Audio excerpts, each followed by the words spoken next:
Salut famille culée, n'oubliez pas de liker et de vous abonner à la chaîne pour tout savoir sur le Barça. Dans cette vidéo, nous avons 3 grandes nouvelles concernant notre club adoré. Allons-y pour la première. Le futur de Jonathan David pourrait être plus proche de Barcelone que beaucoup ne le pensent. L'attaquant du Lille, dont le contrat se termine à la fin de cette saison et qui sera libre, a été suivi de près pendant des mois par la direction sportive culée. Son recrutement pourrait devenir l'une des grandes opportunités du marché que le club ne devrait pas laisser passer. Bien qu'à un moment donné, on ait spéculé sur l'absence de progrès dans l'opération, les circonstances ont changé et la possibilité de le voir vêtu de blaugrana reste sur la table. Le Canadien de 25 ans a signé une saison exceptionnelle avec 23 buts en 32 matchs, se consolidant comme l'un des attaquants les plus prometteurs d'Europe. Sa capacité à finir dans la surface, sa mobilité et son intelligence pour s'associer avec ses coéquipiers en font un profil extrêmement attrayant pour le Barcelona. De plus, son arrivée à coût zéro permettrait au club de réaliser un investissement intelligent sans compromettre ses finances, ce qui est crucial dans la planification de la prochaine saison. Jonathan David a exprimé à plusieurs reprises son enthousiasme à l'idée de jouer pour le Barcelona. Depuis longtemps, l'attaquant a exprimé son admiration pour le style de jeu culé et son désir de faire partie d'une équipe qui priorise la possession et le jeu offensif. Son ambition s'aligne avec la mentalité du club et avec la philosophie qu'Hansi Flick veut implémenter dans son projet. L'entraîneur allemand a été clair dans ses intentions de renforcer l'attaque avec un joueur qui peut apporter du dynamisme et des buts, et David remplit ces caractéristiques. Cependant, la grande inconnue est de savoir si le Barcelona est prêt à miser sur lui comme le renfort idéal pour l'attaque. Le débat au sein de la direction sportive porte sur son intégration dans le schéma de Flick. Certains considèrent que son meilleur rendement se fait lorsqu'il dispose d'espace pour courir, ce qui n'est pas toujours le cas dans le football du Barcelona, où les attaquants doivent être polyvalents, participer à la construction du jeu et se déplacer dans des espaces réduits. Néanmoins, sa mobilité et sa capacité à s'adapter à différents styles de jeu pourraient en faire un renfort idéal, surtout en tenant compte que le technicien allemand recherche une attaque dynamique et variée. L'arrivée de Jonathan David pourrait également apporter quelque chose dont l'équipe a besoin, de la concurrence en attaque. Avec Lewandowski comme référence offensive principale, le Barcelona a besoin d'alternatives qui permettent une plus grande rotation et qui offrent des options différentes en attaque. Un attaquant comme le Canadien pourrait compléter le Polonais, en même temps se préparer à assumer un rôle de premier plan à l'avenir. La planification sportive du club envisage la nécessité de trouver un héritier pour Lewandowski, et David a le profil adéquat pour relever ce défi dans les années à venir. Le principal obstacle à son recrutement n'est pas sa qualité ni son adaptation, mais la concurrence sur le marché. Des équipes comme l'Inter de Milan et la Juventus ont déjà entamé des discussions avec son entourage et sont prêtes à lui offrir un projet sportif attractif. En Angleterre, West Ham a également montré de l'intérêt avec une offre économique supérieure, bien que le Canadien privilégie jouer dans une équipe qui lui permette de concourir dans les grands tournois européens. Le Bayern Munich avait initialement montré de l'intérêt, mais avec le départ de Thomas Tuchel, les négociations semblent s'être refroidies. Malgré la concurrence, le Barcelona a des arguments solides pour convaincre Jonathan David de jouer dans une équipe avec une identité offensive claire, l'opportunité d'apprendre d'un attaquant expérimenté comme Lewandowski et la confiance d'un entraîneur qui sait tirer le meilleur parti de ses joueurs. De plus, la stabilité et le prestige du Barcelona restent attractifs pour tout footballeur ambitieux de rejoindre l'élite. Jonathan David est un attaquant avec des caractéristiques très particulières qui pourraient parfaitement s'intégrer dans le projet de Flick. Sa rapidité dans la prise de décision, sa capacité à se déplacer dans la surface et son instinct de buteur lui ont permis de se distinguer en Ligue 1. De plus, sa jeunesse lui donne une marge de progression importante, ce que le Barcelona valorise lorsqu'il réalise des incorporations dans une équipe comme la Blaugrana où l'on mise sur le talent à long terme. Un joueur avec sa projection pourrait devenir un atout très précieux. L'été sera décisif pour connaître le dénouement de cette histoire. Pendant ce temps, le Barcelona continue d'évaluer son incorporation. La famille culée a également son mot à dire. Jonathan David serait-il un recrutement judicieux? S'intégrerait-il dans le système de Flick ou le club devrait-il chercher d'autres alternatives? Ce qui est certain, c'est que l'opportunité est là. Si le Barcelona décide de se mouvoir avec détermination, il pourrait s'assurer l'un des attaquants les plus prometteurs d'Europe sans avoir à réaliser un grand investissement. La décision finale dépendra de plusieurs facteurs, notamment la masse salariale disponible et la stratégie de recrutement que le club décidera de suivre.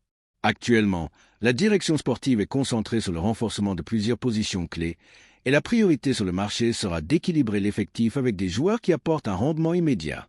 Cependant, une opération comme celle de Jonathan David, sans frais de transfert, pourrait être vu comme une opportunité unique. De plus, il ne faut pas oublier l'impact qu'un recrutement de ce type pourrait avoir sur les supporters.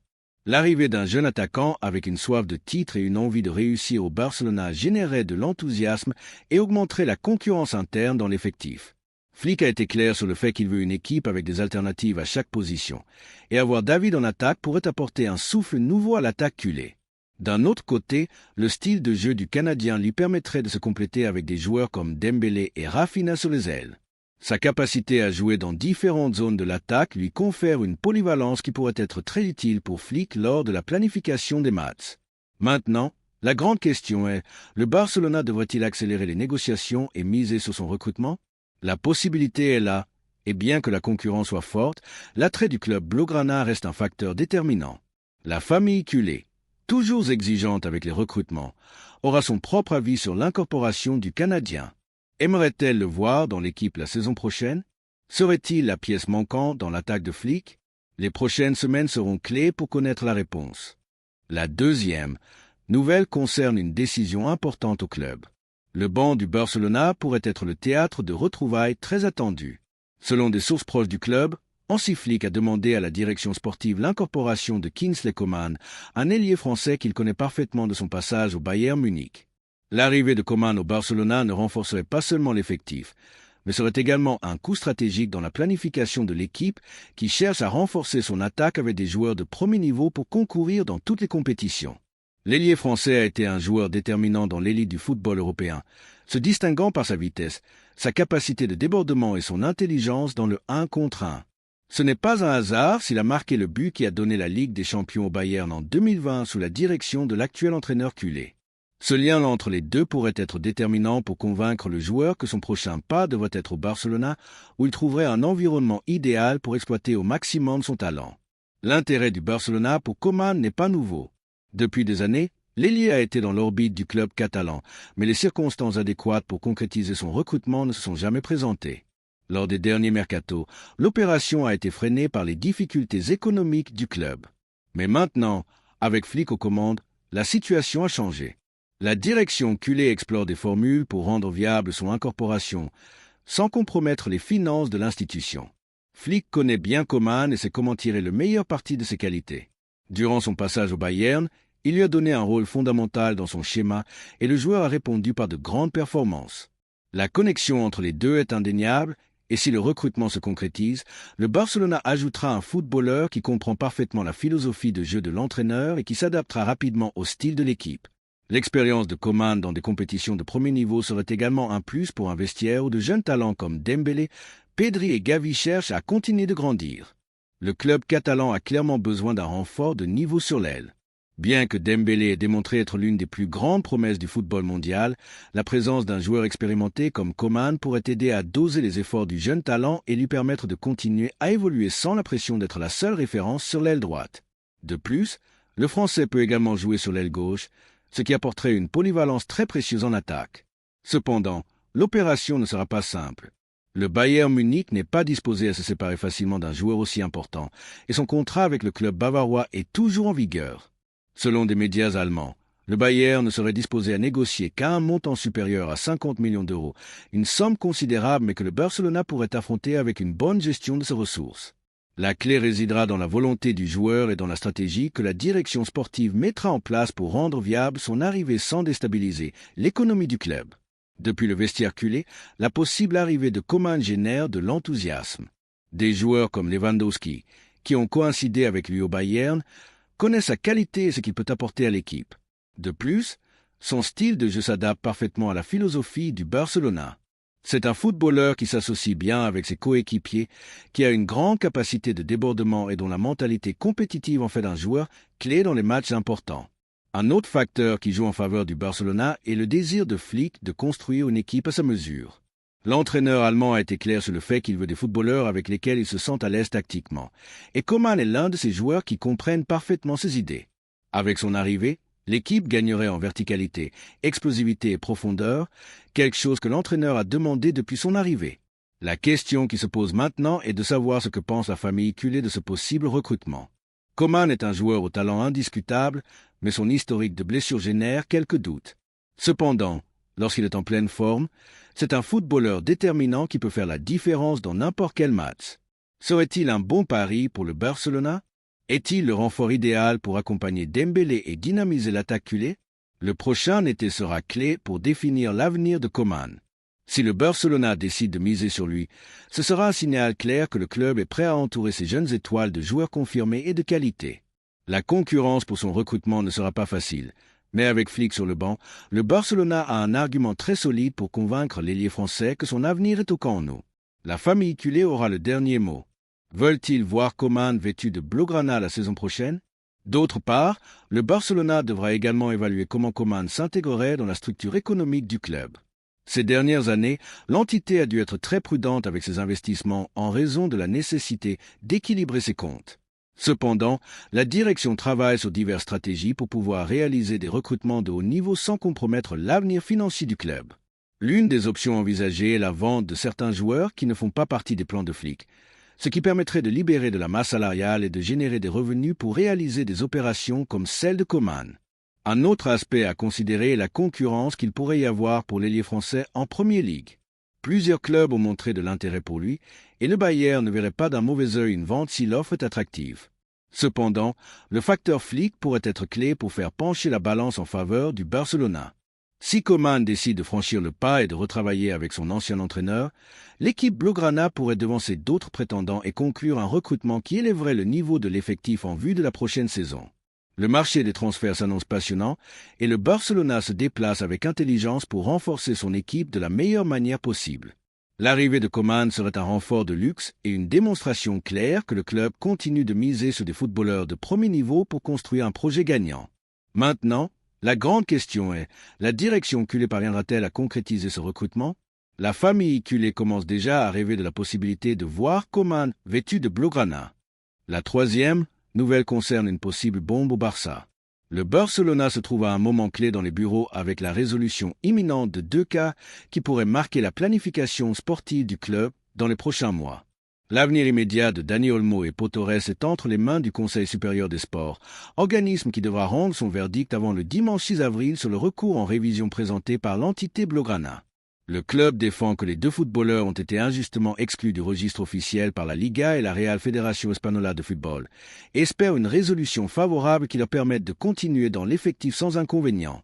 Depuis le 7 janvier, date à laquelle le recours a été présenté, le Conseil supérieur des sports a accordé une suspension provisoire de la mesure pendant qu'il instruisait le dossier. Maintenant, avec la date limite de réponse approchant, la direction du Barcelona attend avec attention une décision qui pourrait avoir un impact direct sur la planification de l'équipe. Bien que le lundi 8 avril soit la date limite pour une résolution définitive, étant un jour non ouvrable juridiquement, tout indique que la réponse sera connue ce même week-end. Le cas de Dani Olmo est particulièrement sensible pour le club. Bien que le footballeur soit blessé depuis le 27 mars et ne puisse pas participer au prochain match contre le Betis, sa situation contractuelle et sportive reste une question prioritaire dans l'agenda culé. L'incertitude sur son statut dans l'effectif a généré de l'inquiétude et au Barcelona, on considère que l'empêcher de jouer n'affecterait pas seulement le joueur et l'équipe, mais aussi la sélection espagnole. En fait, le Conseil supérieur des sports lui-même a exprimé à un moment donné que toute décision l'empêchant de jouer causerait un dommage réparable à toutes les parties impliquées. Les options sur la table sont diverses et les scénarios qui peuvent se présenter sont les suivants. Que le Conseil supérieur des sports permette à Olmo et Pau Torres de continuer à être inscrits jusqu'à la fin de la saison, qu'il ratifie la décision initiale de la Liga et de la Real Federación Española de Football et procède à leur désinscription, ou que le club doive à nouveau recourir à la justice ordinaire, comme il a fait avec succès dans le cas de l'Anglais. La position du Barcelona est claire, le club n'est pas disposé à accepter une résolution qui irait à l'encontre des intérêts de ses joueurs et du sportif. L'entité considère que cette situation viole les droits professionnels des deux footballeurs et est prête à prendre toutes les mesures nécessaires pour qu'ils puissent continuer à faire partie de l'équipe sans restriction. À cet égard, la direction blaugrana s'est montrée ferme et confiante que le dénouement sera favorable. La résolution de ce cas n'affectera pas seulement la saison en cours, mais aura également des implications dans la planification de la prochaine saison. Au Barcelona, la présence de Dani Olmo est vue comme une pièce clé dans la restructuration de l'équipe, surtout sous la direction d'Hansi Flick, qui a clairement indiqué qu'il veut des joueurs qui s'adaptent à son idée de jeu. Olmo s'intègre parfaitement dans son schéma grâce à sa polyvalence, sa capacité d'association et son talent dans le dernier tiers du terrain, des caractéristiques qui en font un joueur de grande valeur pour le projet blaugrana. D'un autre côté, Pau Torres est également un cas d'un grand intérêt pour le club. Le jeune défenseur a montré une croissance notable et son potentiel en fait un pari d'avenir. Sa continuité dans l'effectif est vue comme une opportunité pour continuer à consolider le talent émerge, quelque chose que le Barcelona a toujours priorisé dans sa philosophie sportive. La famille culée suit avec attention le dénouement de cette situation et les opinions sont divisées. Tandis que certains considèrent que le club doit rester ferme et lutter pour l'inscription des joueurs, d'autres pensent que l'entité devrait concentrer ses efforts pour éviter ce type de problème à l'avenir. Que pensent les supporters blaugrana? Le Barcelona devrait-il tout miser sur la continuité de Dani Olmo et Pau Torres, ou serait-il préférable de se concentrer sur d'autres alternatives? Ce qui est certain est que les prochaines heures seront clés pour définir l'avenir des deux footballeurs, par extension, pour connaître jusqu'à quel point le Barcelona peut faire valoir ses arguments face aux institutions. La direction ne veut pas de surprises désagréables et est préparée à agir en conséquence si la résolution n'est pas celle espérée. Avec la saison entrant dans sa phase décisive, la stabilité de l'équipe est fondamentale et avoir toutes les pièces disponibles peut faire la différence dans la lutte pour les objectifs. Ancy a déjà clairement indiqué qu'il veut une équipe compétitive et avec de la profondeur d'effectifs, donc la continuité d'Olmo et Pau Torres pourrait être un facteur important dans ses plans. Dans les prochains jours, la famille culée connaîtra la réponse définitive à cette incertitude. L'attente est maximale et le dénouement de cette histoire marquera un précédent dans la relation du club avec les institutions sportives. En attendant, la question reste en suspens. Que devrait faire le Barcelona si la solution n'est pas favorable? Devrait-il recourir à la justice ordinaire comme par le passé, ou est-il temps de chercher de nouvelles stratégies pour éviter ce type de situation? Ce qui est clair, c'est que le Barcelona ne restera pas les bras croisés et prendra toutes les mesures nécessaires pour protéger les intérêts de ses joueurs et de l'équipe. La famille culée, de son côté, attend avec impatience une résolution qui permette à Olmo et Pau Torres de continuer à défendre le maillot blaugrana sans plus d'inconvénients. Laissez votre opinion dans les commentaires.